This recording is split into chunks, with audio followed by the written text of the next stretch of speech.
아멘. 이제 아브라함이 전쟁을 마치고 오는데 이 멜기세덱이라는 분을 만나서 이 자기의 전리품 10분의 1을 드리는 내용입니다. 그래서 멜기세덱, 멜기세덱이 누굽니까 했을 때 멜기라는 뜻은 왕이라는 뜻이고 이 세덱이라는 뜻은 의라는 뜻입니다. 그러니까 멜기세덱이라는 것은 의의 왕이라는 뜻입니다. 근데 멜기세덱을 보면은 뭐 제가 그냥 읽어드리겠습니다. 시편 110편 4절에 보면 여호와는 맹세하고 변하지 아니하시리라 이르시기를 너는 멜기세덱의 서율을 따라 영원한 제사장이라 하였도다라고 이야기를 하면서 영원한 제사장이다라고 멜기세덱을 이야기하고 있습니다. 그리고 히브리서 7장 1절에서 3절에 보면은 7장 2절에 보면은 평강의 왕이다. 그리고 히브리서 7장 3절에 보면 부모도 없고 시작한 날도 없고 끝도 없고 하나님의 아들과 닮았다라는 것을 멜기세덱에 대해서 이야기하고 있습니다. 그런데 이 히브리서 5장 11절에 뭐라고 되어 있냐면 멜기세덱의 간어에는 우리가 할 말이 많으나 너희는 듣는 것이 두나무로 설명하기 어려우니라 이렇게 말하고 있습니다. 그러니까 사도 바울도 이 유대인들에게 멜기세덱이 너희들에게 설명하기 어렵다. 이렇게 이야기하고 있는데 우리는 다 알다시피 여러분 멜기세덱이 누구를 예표하고 있죠? 네. 우리는 예수님을 예표하고 있는 것을 우리는 알 수 있습니다. 왜 또 이것을 보면 어떤 내용이 있냐면 여러분 우리 읽었던 창세기 14장 18절에 보면 이 살레망 멜기세덱이 떡과 포도주를 가지고 나왔다라는 것입니다. 여러분 떡과 포도주. 근데 이것이 어떤 예표라고 얘기할 수 있겠지만 떡과 포도주 그러면 여러분 뭐가 생각이 나죠, 여러분? 떡은 예수님의 몸, 그리고 피는 예수님의 피라고 생각할 수 있습니다. 그래서 멜기세덱은 예수님을 예표할 수 있습니다. 그래서 멜기세덱이 이 아브라함에게 나와서 떡과 포도주를 주자 그러자 이 아브라함이 이 멜기세덱이 자기의 전리품 10분의 1을 주었다라는 것을 이 14장의 내용을 우리는 볼 수 있습니다. 그리고 나서 이제 14장이 지나고 나서 멜기세덱을 만나고 나서 15장 1절에 보면은 이제 이후에 여호와의 말씀이 이 환상 중에 이 아브라함에게 임하여 이르시되 이 아브라함아 두려워하지 말라 나는 내 방패요 너희 지극히 큰 상급이니라 이렇게 말씀하시면서 하나님께서 아브라함에게 두려워하지 말라라고 말씀하십니다. 왜 두려워합니까? 아브라함이 자기 조카 롯을 구해왔는데 그 왕들이 이제 자기를 복수할 것 같아서 두려워집니다. 바로 이때 하나님께서 이 아브라함에게 나타나셔서 아브라함아 두려워하지 말라 이렇게 말씀하십니다. 그러면 이것을 보면 모든 인간의 생사화복이 주님께 있다라는 것을 우리는 알 수 있습니다. 보복을 당할까봐 두려워하겠는데 그러니까 다시 그 왕들이 그 군사들이 자기를 쳐들어올까봐 자기는 두려워하고 있는데 하나님은 두려워하지 마. 쳐들어오지 않아라고 주님 말씀하십니다. 그러니까 하나님께서는 모든 미래와 모든 상황을 아시고 모든 것을 주님께서 주관하실 수 있는 분이라는 것을 우리는 알 수 있다는 것입니다. 그러면서 창세기 15장 2절에서 5절까지 보면은 이제 아브람과 하나님에 대한 이 언약을 맺게 되는데 아브람은 자녀가 없습니다.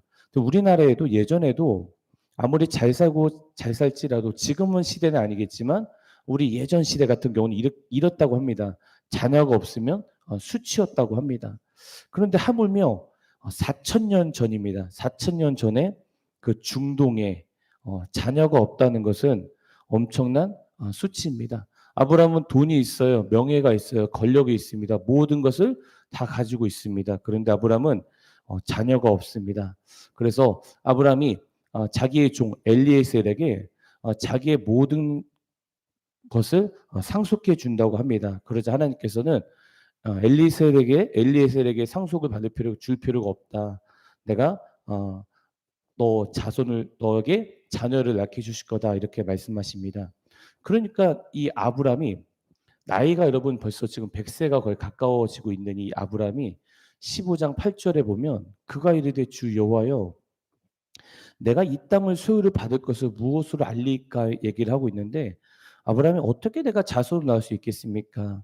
저는 지금까지 자식을 낳지 못하는데 어떻게 내가 자녀를 낳을 수 있습니까? 우리 나를 통해서 어떻게 자녀가 생깁니까? 이렇게 이야기를 합니다.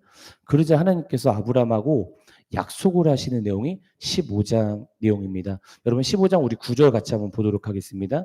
창세기 15장 9절입니다. 제가 읽어보겠습니다. 여호와께서 그에게 이르시되 나를 위하여 3년 된 암소와 3년 된 암염소와 3년 된 수장과 산비둘기와 집비둘기 새끼를 가져올지니라. 아브라함이 그 모든 것을 가져다가 그 중간을 쪼개고 그 쪼갠 것을 마주 대하여 놓고 그 새는 쪼개지 아니하였으며 솔개가 그 사치에 내릴 때는 아브라함이 쫓았더라 했는데, 여러분 중동에서는 중요한 약속을 할 때 동물을 칼로 반으로 딱 자른다고 합니다. 그리고 거기를 지나간다고 합니다. 그래서 그 뜻은 뭐냐면, 만약에 너와 내가 약속을 했는데 언약을 맺었는데 안 지키면은 우리가 이것처럼 되는 것이다라고 약속 언약을 맺은 것입니다. 그런데 하나님께서 이 아브라함하고 언약을 맺는 것입니다. 그러면서 내가 반드시 지킬 수 있어. 내가 반드시 언약을 성취할 거다라고 얘기를 하면서 하나님이 아브라함하고 이 약속, 언약을 합니다. 그런데 이렇게 언약을 하고 나서 갑자기 창세기 15장 12절에서 15절에 보면 갑자기 이상한 말이 나옵니다. 어떤 말이 나오냐면, 여러분 같이 한번 보겠습니다. 제가 읽어볼게요. 해질 때 아브라함에게 깊은 잠이 임하고 큰 흑암과 두려움이 그에게 임하였더니 여호와께서 아브라함에게 이르시되 너는 반드시 알라. 내 자손이 이방에서 계기되어 그들을 섬기겠고 그들은 400년 동안 내 자손을 괴롭히리니 그들이 섬기는 나라를 내가 징벌할지며 그 후에 내 자손이 큰 재물을 이끌고 나오리라. 너는 장수하다가 평안히 조상에게로 돌아가 장사될 것이오. 이렇게 말씀하고 있는데, 하나님께서 이 아브라함하고 언약을 하시기 전에 이렇게 말씀을 하시는 거예요. 뭐라고 말씀하시냐면, 너는 자손을 낳을 것이다. 너가 자녀를 낳을 것이고 너의 자손들이 이 땅에서 살게 될 것이다. 그런데 지금은 너희 자손들이 이 가나안 땅에서 살지 않을 것이다. 언제쯤 살게 되냐면 너희 자손들이 한 400년 정도 지나면, 그러면 이 땅에서 살게 될 것이고, 그리고 400년이 지나면 지금 너가 지금 서 있는 이 땅을 내가 줄 것이다. 그런데 400년 전까지는 너에게 그 땅을 주지 않겠다라는 것을 하나님께서 말씀하고 계십니다. 그러면서 그렇게 말씀하시고 나서 15장 17절에 보면 해가 져서 어두울 때 연기가 나는 화로가 보이며 타는 횃불 쪼갠 고기 사이로 지나더라 이렇게 말씀하시면서 하나님께서 이제 아브라함하고 언약을 맺으면서 그 쪼갠 사이에 누가 지나갔냐면 그 동물 사이로 하나님이 지나가셨습니다. 그러니까 하나님이 언약을 하셨고 하나님 혼자 글로 지나가셨다는 것입니다. 그러니까 거기서 동물 사이로 지나가는 분은 하나님이셨다는 겁니다. 아브라함아, 너는 언약을 지키지 못해도 나는 반드시 신실하게 말씀을 성취하는 분이다. 나는 전지전능한 분이다. 라는 걸 보여주면서 하나님께서 그곳으로 지나가 버렸습니다. 그러니까 인간은 언약을 어깁니다.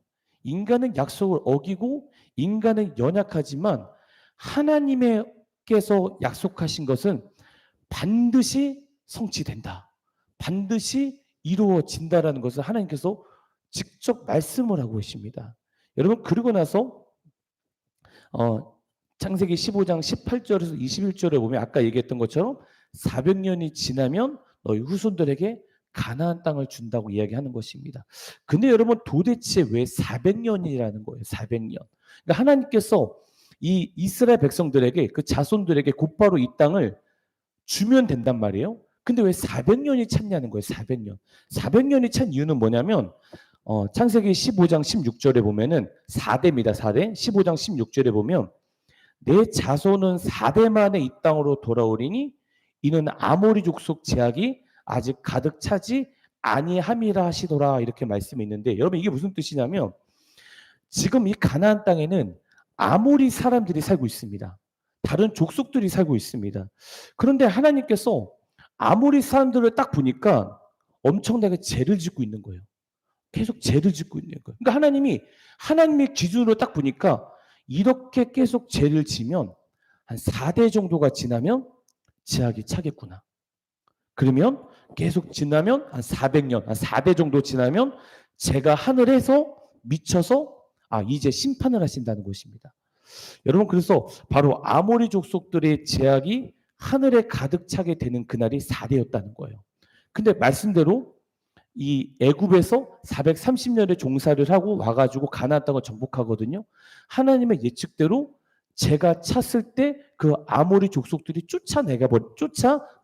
나와 버린다는 것입니다. 여러분, 그렇기 때문에 하나님께서 그 아모리 족속들을 딱 보니까 계속 죄를 짓고 있어요. 죄를 짓고 있는데 하나님의 기준으로 보니까 이렇게 계속 죄를 짓다 보면 제가 차다가 보면 이 민족이 심판하겠구나라는 것을 하나님은 예측을 하셨다는 거예요. 여러분, 하나님은요, 죄가 차면 벌하십니다.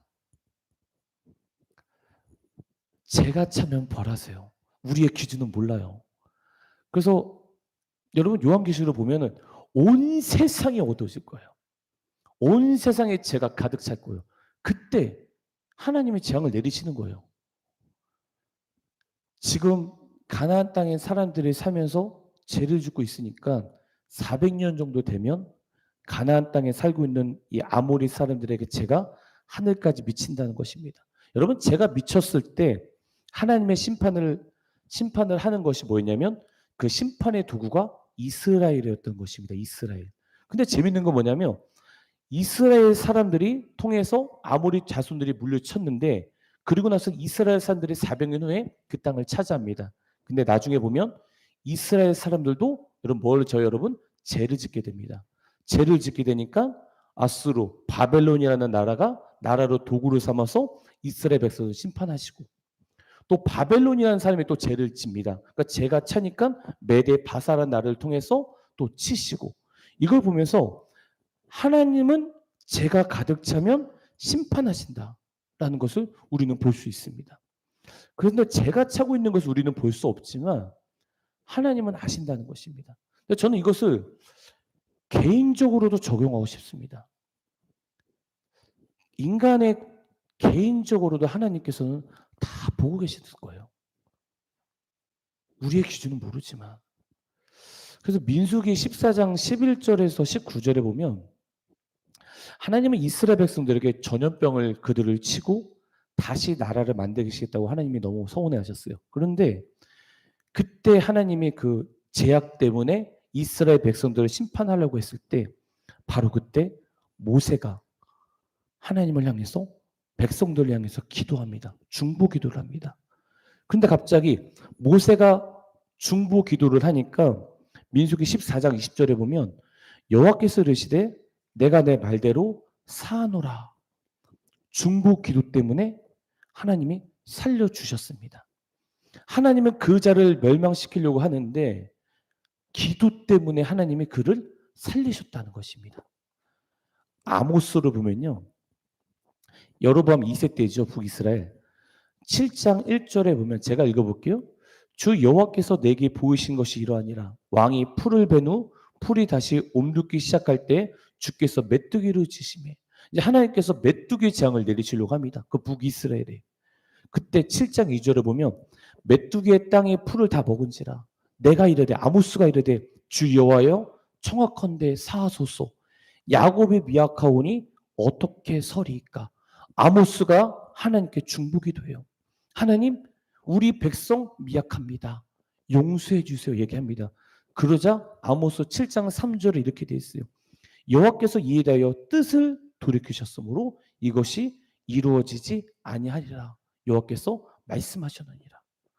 하나님께서 뜻을 돌이키셨다는 것입니다. 그러게 여러분, 우리는 중보해야 된다는 것입니다. 우리는 그렇게 중보해야 돼요. 그래서 자기 자신을 향해서 하나님, 나의 죄가 있으면 용서해 주시고, 또 하나님, 우리 가정에 제약이 있으면 우리 가정의 제약을 용서해 주시고, 그리고 하나님, 우리 나라에 죄가 있으면 우리 나라의 제약을 용서해 주세요. 열방에 죄가 있으면 하나님, 저 열방이 하나님을 믿지 못합니다. 예를 들어 아프가니스탄 같은 경우 하나님, 이 아프가니스탄을 용서하여 주시옵소서. 우리가 하나님께 간절히 기도할 때 하나님이 우리의 기도 소리를 들으시고 용서하신다는 것입니다. 여러분, 그렇기 때문에 우리는 정말로 중보 기도해야 되는 것입니다.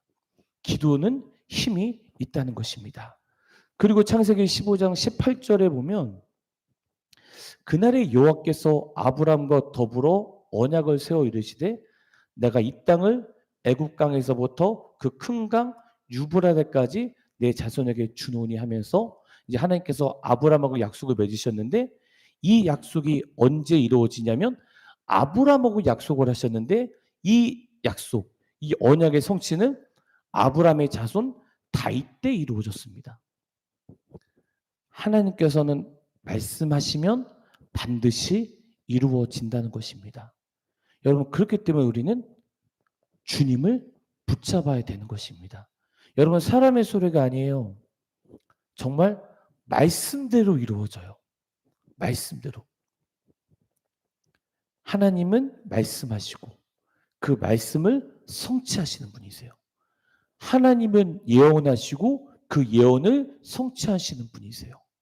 여러분, 그렇기 때문에 성경은 하나님의 말씀하시고 하나님의 예언하시는 그 성취를 이루시는 것이 바로 성경이에요. 여러분, 지금 아프가니스탄 이 싸움 왜 싸움합니까?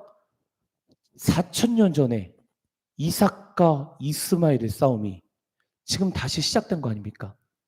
창세기 그대로 말씀하셨던 것처럼 지금 그대로 일어나고 있어요. 하나님이 한번 말씀하시면 그것이 이루어진다는 거예요. 여러분, 그래서 우리는 어떤 누구의 말이 아니라 어떤 사회학자, 어떤 누구의 말이 아니라 이 말씀 가운데 이 세대를 보면서 이 시대를 보면서 우리가 분별하면서 어떻게 살아가야 될지 우리는 깨달아야 되는 것입니다. 여러분, 마지막 시대가 되면요. 저는 지금 사실 뉴스를 보고 하면은 정말 말세 지말이구나라는 것을 몸이 느껴질 정도로 깨닫게 됩니다. 여러분은 그렇게 깨닫지 않습니까? 전 세계적으로 코로나가 이렇게 일어난 적이 어디 있습니까?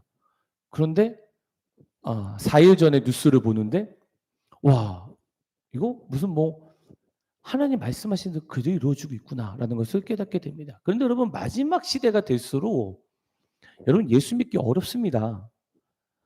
마지막 시대가 될수록 성도들이 엄청난 박해가 일어나요. 엄청난 무서운 짐승, 신학자적으로 다 다를 수 있겠지만 거의 대표적으로 적그리스도라고 얘기를 하죠.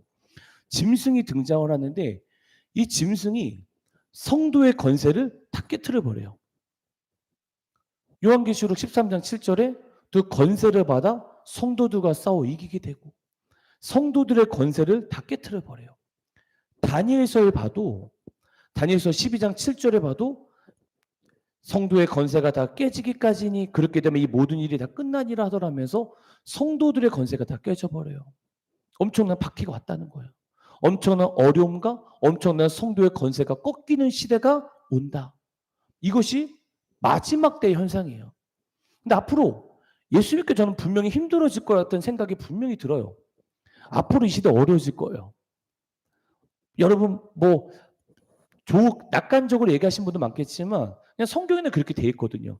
그런데 바로 이렇게 어렵고 막 짐승이 등장해서 막 횡포하고 막 성도들을 막 박해하고 이럴 때 이 짐승을 이기는 자가 있어요. 이 짐승을 누가 이기냐면 요한계시록 14장 4절에 보면 이 사람들은 여자와 더불어 더럽히지 아니하고 순결한 자라 어린 양이 어디로 인도하든지 따라가는 자.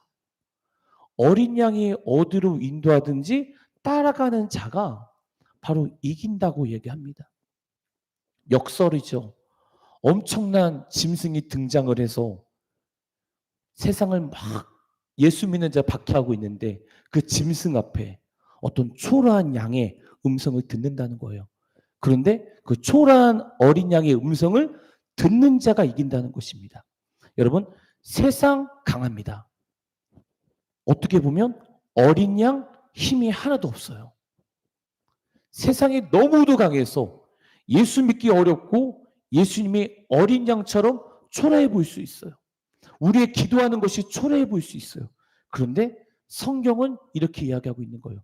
너 저렇게 저 짐승이 이길 것 같지? 그런데 봐라. 저 초라한 예수 그리스도. 그분이 반드시 이긴다. 이것이 성경 말씀입니다. 여러분, 그래서 세상은 앞으로 5년, 10년 예측할 수 있는 사람 한 사람도 없습니다. 여러분 보십시오. 우리가 옛날에 핸드폰 썼을 때 옛날에 핸드폰 전에 삐삐였습니다. 기억나시죠? 삐삐. 그러다가 2G가 생겼어요. 2G 그냥 핸드폰, 폴더폰. 그러다 갑자기 스마트폰이 생겨버렸어요. 3G, 4G, 5G, 뭐 LTE. 이제 속도가 너무 빨라지니까 5년, 10년을 예측할 수 있는 사람이 한 사람도 없대요. 예측 못해요. 세상 어떻게 돌아갈지 예측 못해요. 바로 여러분 이때 이 성경 말씀이 초라해 보일 수 있을 거예요. 야, 세상 이렇게 변하는데 말씀대로 살아? 야, 세상 이렇게 변하는데 무슨 말씀을 봐? 근데 여러분 반드시 이 말씀대로 세상은 이루어집니다. 여러분 그래서 말씀을 붙잡고 말씀 가운데 살아야 되는 것입니다.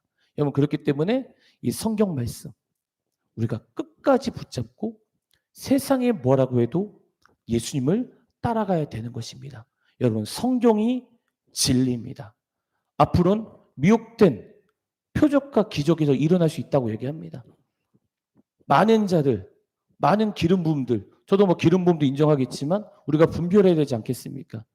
어떤 누가 성령 역사 일어날지라도 그것이 하나님으로부터 온 것인지 사탄으로부터 온 것인지 우리는 분별해야 되지 않겠습니까? 근데 우리 어떻게 분별할 수 있겠습니까? 분별은 바로 말씀이라는 것입니다. 그래서 여러분 말씀을 끝까지 붙들으시고 좀 아침에 일어나서 말씀 보시고 그리고 또 시간 될 때 말씀 가까이 하시고 또 암송도 하시고 그 말씀 가운데 여러분 가까이 지내셔야 됩니다. 말씀이 이깁니다. 그래서 여러분 하나님께서 말씀하신 것은 반드시 이루어졌습니다. 하나님이 아브라함에게 말씀하셨던 그 약속이 다윗 시대 때 이루어졌고 하나님이 말씀하신 건 반드시 이루어진다는 것입니다. 여러분 그렇기 때문에 세상의 말이 아닌 정말 주님의 음성을 듣고 정말 주님의 말씀을 붙잡는 자들이 되길 주 이름으로 축원합니다. 같이 기도하겠습니다. 하나님 감사합니다. 우리